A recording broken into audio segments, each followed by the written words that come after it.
सबको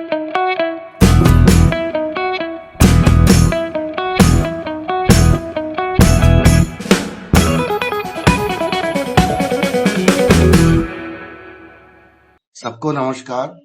एपी आपकी न्यूज का एपिसोड 731 है, 26 फरवरी 2025।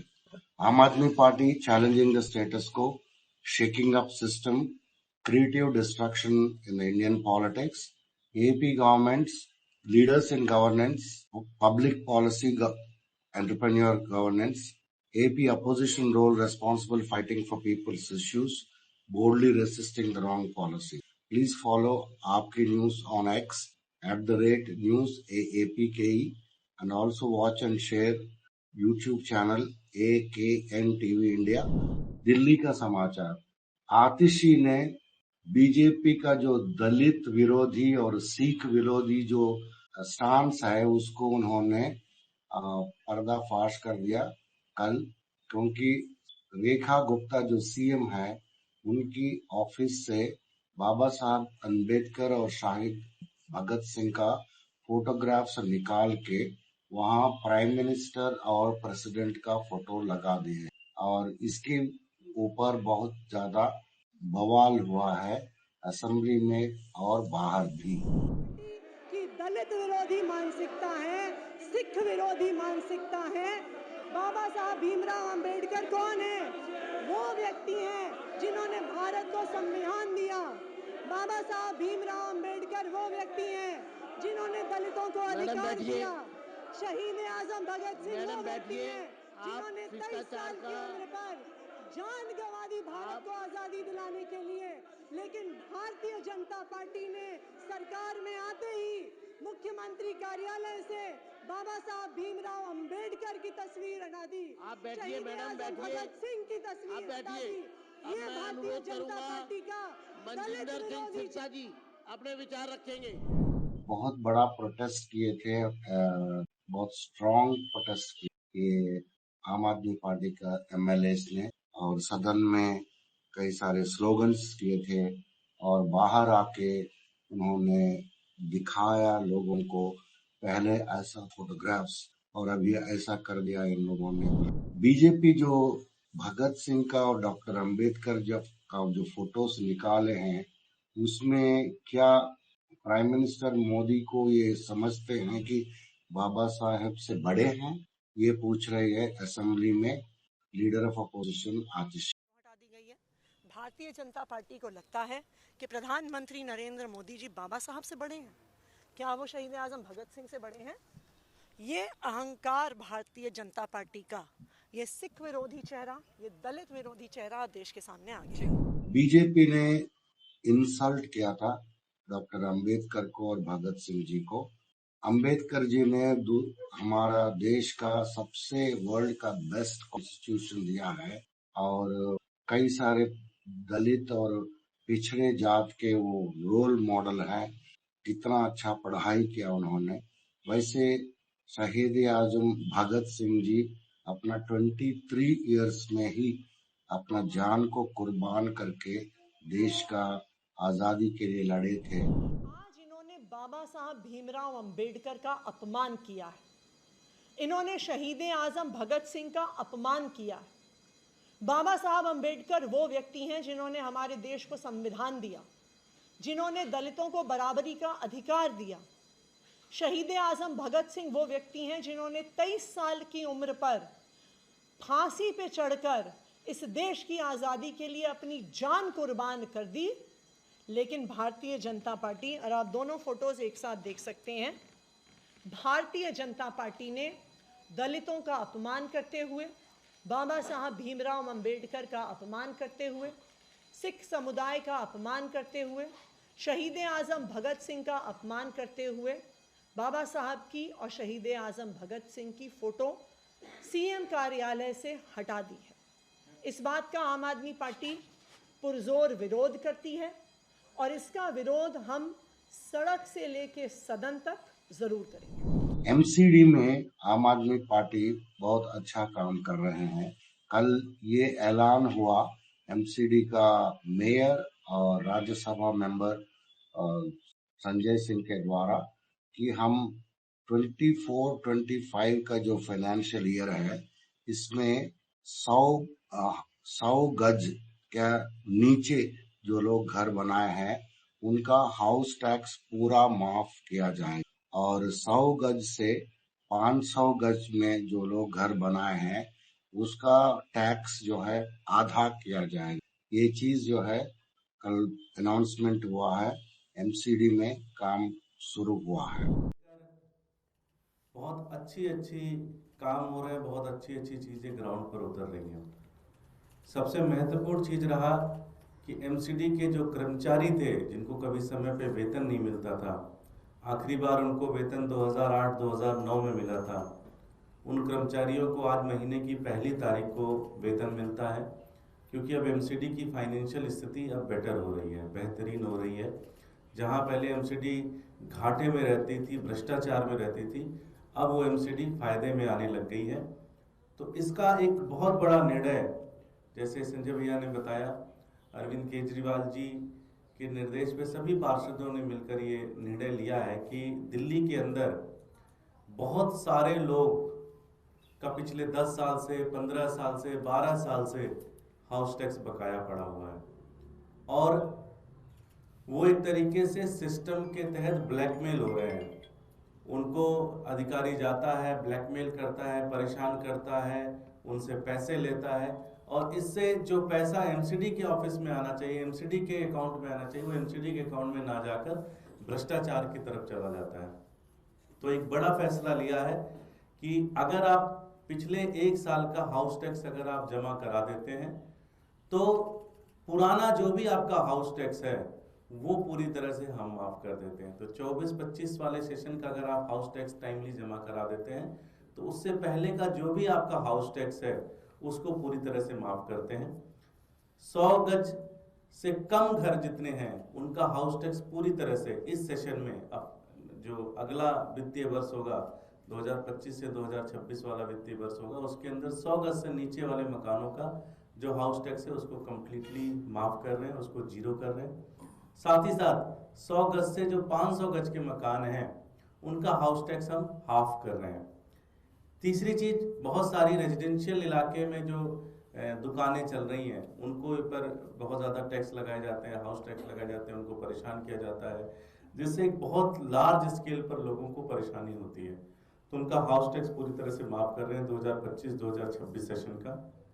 और साथ ही साथ जो 1300 दिल्ली के अंदर अपार्टमेंट्स हैं, चूँकि अपार्टमेंट्स बहुत सारे एरिया में बने रहते हैं, तो इसलिए अपार्टमेंट्स वालों को हाउस टैक्स के किसी भी स्कीम का फ़ायदा नहीं मिलता। तो आम आदमी पार्टी की सरकार ने यह फैसला लिया है कि हाउस टैक्स जो 1300 अपार्टमेंट्स हैं उनको जो लोग टाइमली जमा करेंगे उनका हाउस टैक्स 25% उनको उसमें रिबेट मिलेगा, उसमें छूट मिलेगा। तो एक बहुत बड़ा निर्णय है ये। एमसीडी के अंदर एक बहुत बड़ा टैक्स रिफॉर्म है, एक एमसीडी के अंदर जो भ्रष्टाचार के ऊपर एक बहुत बड़ा कमर तोड़ने वाला ये कदम है, क्योंकि अब तक जो पैसे हम एक तरीके से लोगों को प्रोत्साहित कर रहे हैं लाने के लिए, वो मोटा मोटा एक तरीके से भ्रष्टाचार की भेंट पे चढ़ता था।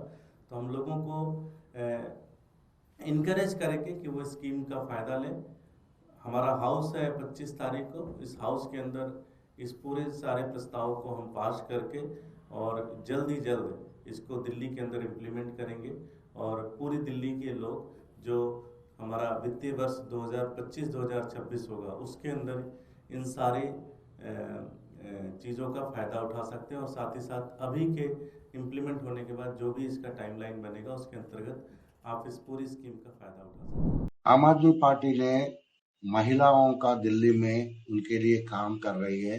वो रेखा गुप्ता जो सीएम है उनसे डिमांड कर रही है, लड़ रही है कि 2500 पर मंथ जो नरेंद्र मोदी जी ने वहाँ द्वारका में एक मीटिंग में कहा था, एक मोदी का गारंटी है, वो गारंटी पूरा करो। ये भाषण में एलजी साहब ने बोल रहे हैं कि केजरीवाल का गवर्नमेंट बजट सरप्लस है, ये बेस्ट इकोनॉमिक मॉडल पूरा कोई भी स्टेट का हो सकता है, वैसा बजट है करके यहाँ हमने उनका वीडियो रखा है। जैसा मोहल्ला क्लिनिक का नाम बीजेपी गवर्नमेंट दिल्ली में बदलने वाले हैं, वैसा जो मोहल्ला बसेस है उनको भी वो लोग बदलने वाले हैं, उनका नाम भी बदलने वाले हैं।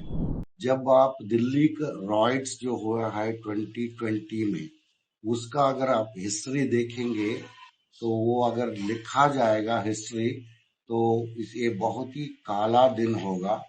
तो वो क्योंकि उसमें इन्वेस्टिगेशन एजेंसीज ने रॉयट्स के बारे में कोई भी काम बराबर नहीं किया है, कोई मॉडर्न साइंटिफिक मेथड्स यूज नहीं किया है।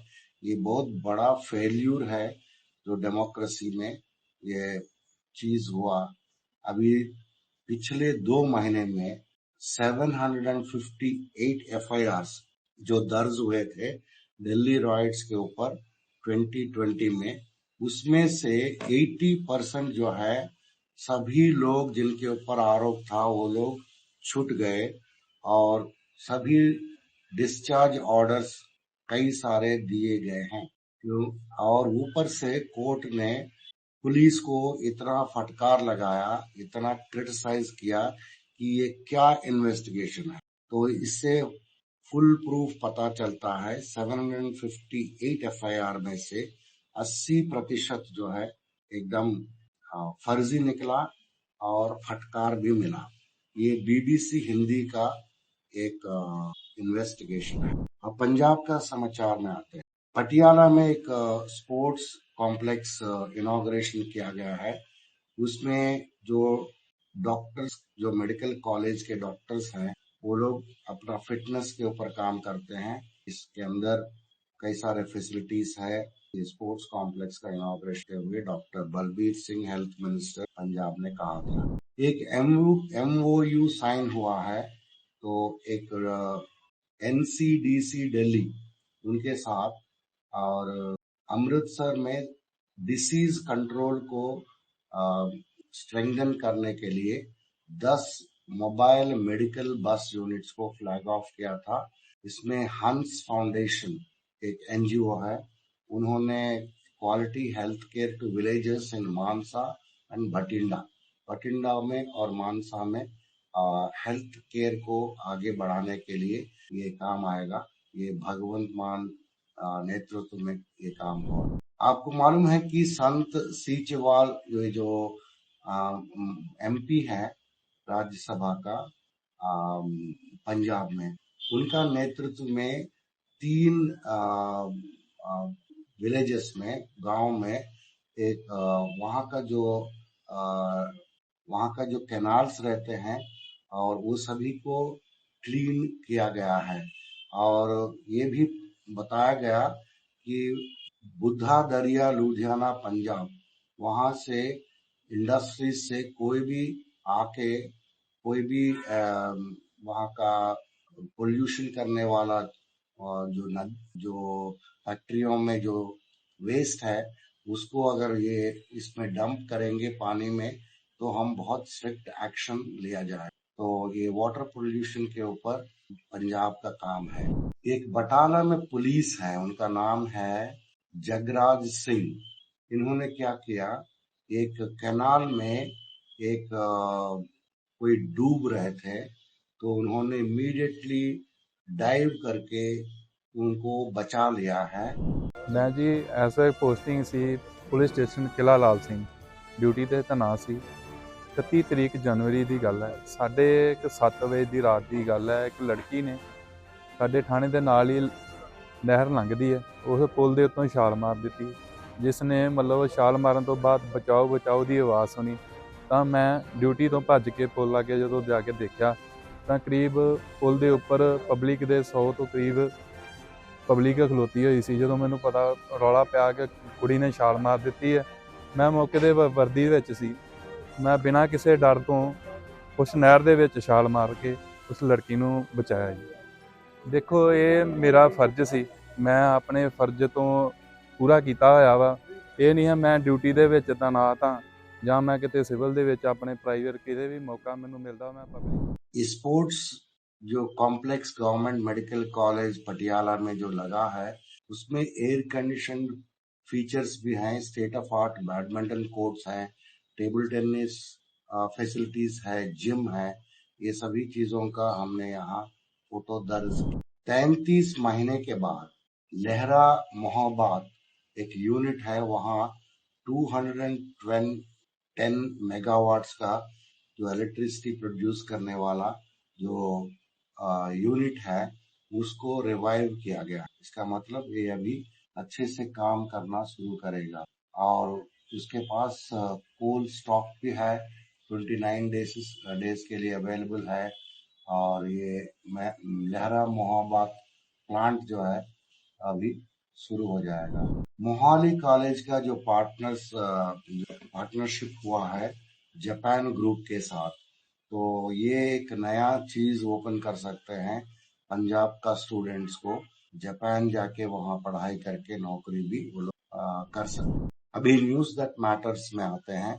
सीजेआई का जो सिलेक्शन, सीजेआई को जो छोड़ दिया गया है इलेक्शन पैनल से, इसका इलेक्शन पैनल जो इलेक्शन कमिश्नर को, उसमें लीडर ऑफ अपोजिशन पार्लियामेंट में राहुल गांधी ने कई दफे जोर शोर से मुद्दा उठाया, तो इसके ऊपर क्वेश्चन मार्क किया।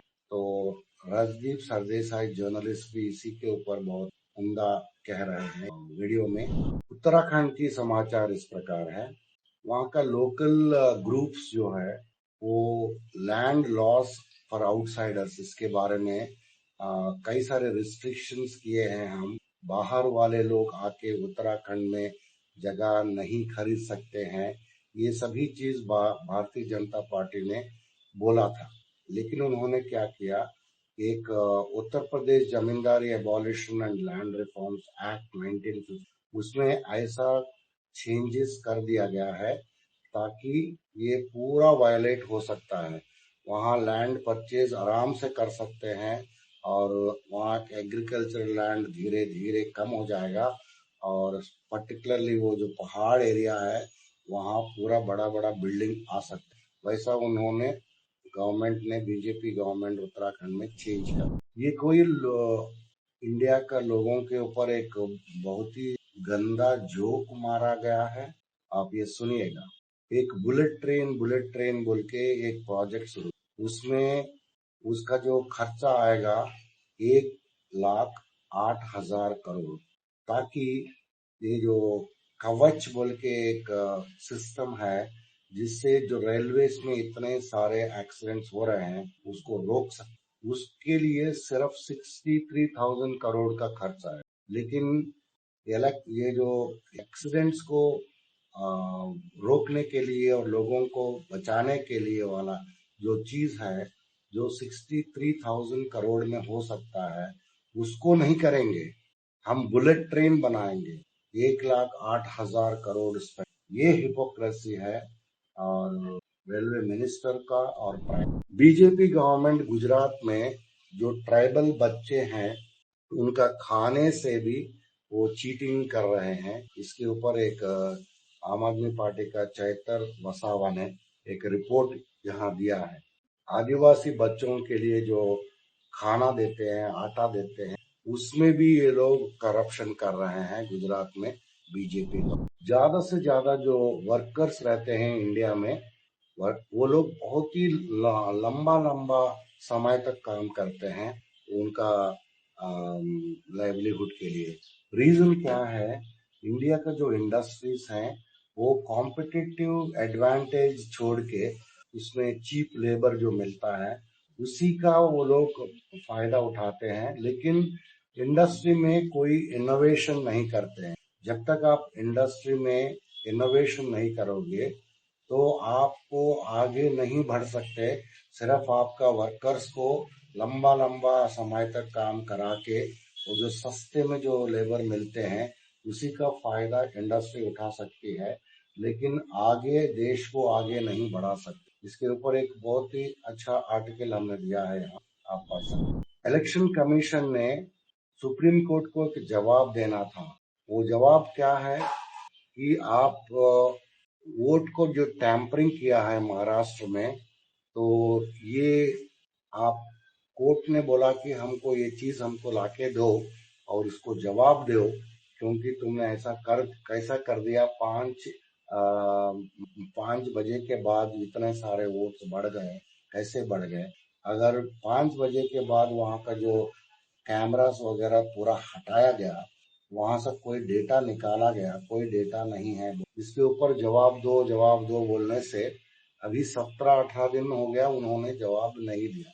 लेकिन जो राहुल गांधी और संजय राउत और सुप्रिया सुले ने एक बड़ा सा कुछ दिन पहले प्रेस कॉन्फ्रेंस किए थे, फिर इसके बाद जो है फिर उन्होंने हल्के उन्होंने बोला कि अभी तुम इसको हम जवाब देंगे बोल के उन्होंने बताया था।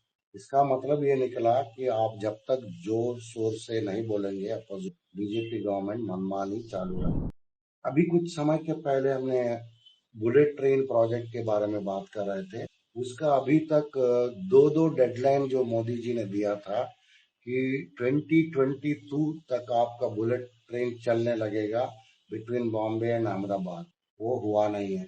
फिर उन्होंने बोला कि दूसरा एक डेडलाइन देते हैं, वो 2024 में बुलेट ट्रेन चल जाएगी, वो नहीं चला है।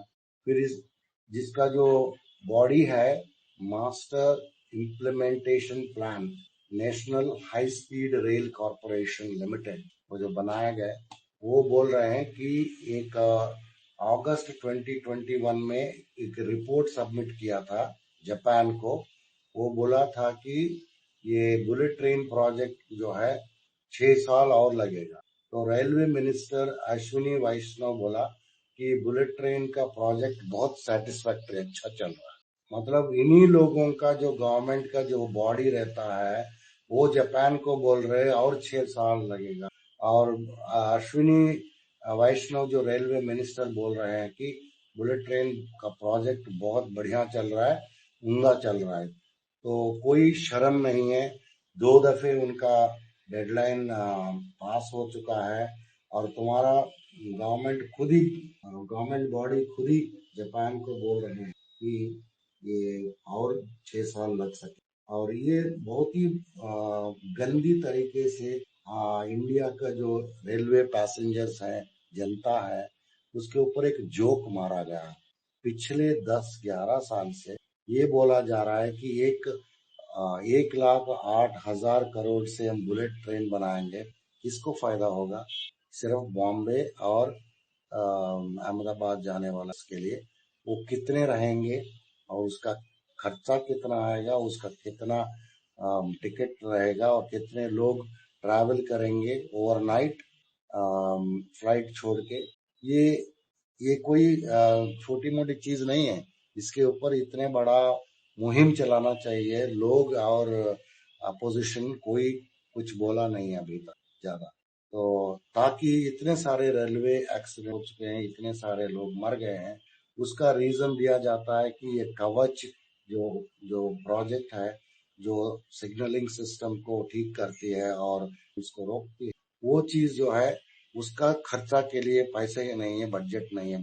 और ऊपर से और एक जोक मारा, रेलवे बजट और नॉर्मल बजट दोनों मिला के अभी वो ऐसा इंफॉर्मेशन देने में छुप रहे हैं कि आप अगर बजट के बारे में डिस्कशंस देखेंगे, उस दिन देखेंगे बजट जब पेश होता है, बाद में देखेंगे तब होने वाला क्या है कि पूरा सभी लोग एनालिस्ट हुआ, सभी लोग जनता हुआ, वो सिर्फ जनरल बजट के ऊपर बात करते हैं और रेलवे बजट को छोड़ देते हैं। तो ये चीज हो रहे हैं कि ये गंदा तरीका हो रहे हैं। पहले इतने साल तक 65 साल के ऊपर तक हमारे यहाँ रेलवे बजट अलग पेश किया जाता था और जनरल बजट अलग था, ताकि हमको दोनों जगह में क्या क्या कमियां हैं, क्या क्या अच्छाई है, क्या बजट एलोकेशन हो रहा है, कितना खर्चा हो रहा है एलोकेशन, ये सभी चीज एनालाइज करने का हम लोगों को टाइम रहता था, और अभी उसको ये लोग छुपा रहे हैं।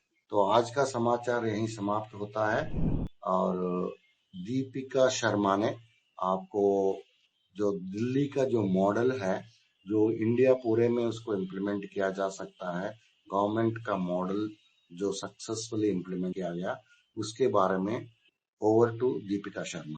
Thank you. Good morning everyone. कल हम बात कर रहे थे regarding the educational reforms जो दिल्ली में हुए during the आप गवर्नमेंट, तो उसको आगे बढ़ाते हुए आज मैं सबसे पहले इस कोट से स्टार्ट करना चाहती हूँ। एक पेरेंट ने बोला था, मेहनत मजदूरी वाले लोग सपने नहीं देखा करते, मगर दिल्ली सरकार ने उनको सपने देखने का मौका दे दिया है।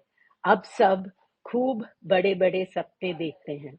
तो जब ये नई पॉलिसी आई, इसको जब मनीष सिसोदिया के लीडरशिप में जब इम्प्लीमेंट किया गया, तो किसी को नहीं पता था कि इस तरह का वो इम्पैक्ट पड़ेगा लोगों पर, लेकिन उन्होंने लोगों के सपनों को पंख दे दिए।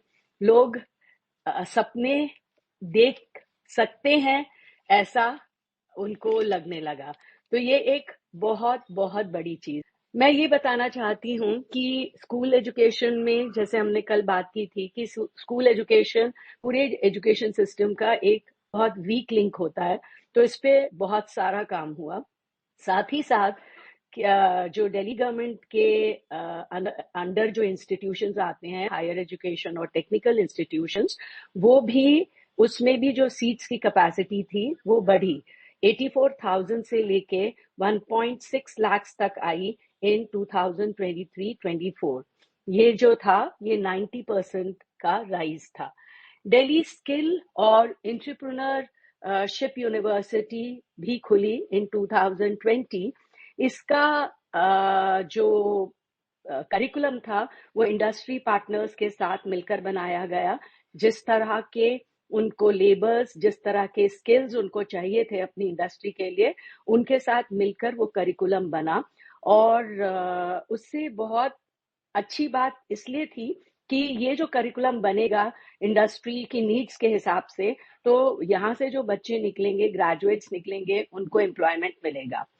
इस 3 साल के दौरान में अराउंड 15,000 स्टूडेंट्स को कवर किया गया और इसमें 40 डिसिप्लिन्स थे। 80% प्लेसमेंट हुई इन स्टूडेंट्स की डिग्री कोर्सेज में इन 23-24। एक और बहुत इंपॉर्टेंट काम हुआ था, वो था दिल्ली टीचर्स यूनिवर्सिटी।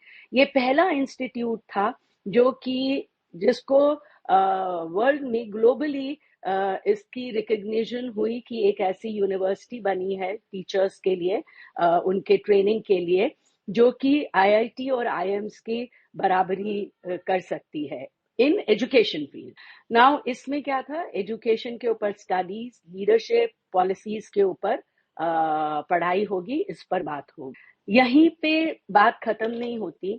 होता क्या है कि जब बच्चा पैदा होता है और उसकी अर्ली इयर्स में जो उसकी देखभाल होती है और उसकी जो एजुकेशन होती है, जो उसकी डिसिप्लिनिंग होती है, वो भी बहुत इम्पोर्टेंट होती है।